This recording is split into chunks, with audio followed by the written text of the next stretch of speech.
Hello guys! Kumusta kayo? So, ako nga pala ay sobrang busy for today. Naglinis ako ng tiles dito sa backyard. O, ba diba? Sabon, that's Jeff. And then, nilagyan ko din ng Zonrox yan. Kasi sobrang tigas ng nanikit na uling. Tigas tanggalin, tigas i-brush.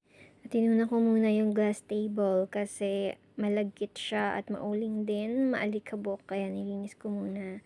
So, ayan, brush na ako. Ang hirap tanggalin ng uling na nanikit.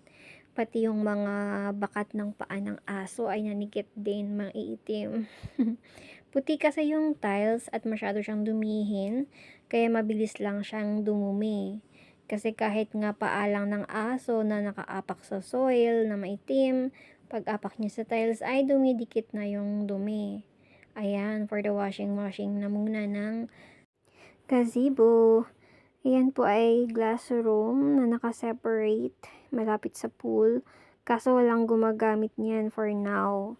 Tambakan lang yan ng table, ng upuan, at ng mga unan.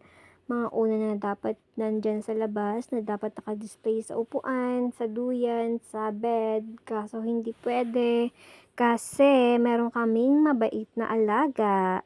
Naiwanan mo lang saglit sa labas, ay nako, goodbye ka na sa mga gamit. Kaya mas pinili ko na lang itago yung mga unan at i-cover yung bed para hindi siya makapunta doon. Kasi talagang makulit yung alaga ko. Sira-sira pati bed. Sira sa kanya. Okay, sige, brush ka lang ate ha. Huwag kang magrereklamo sa iyong likod.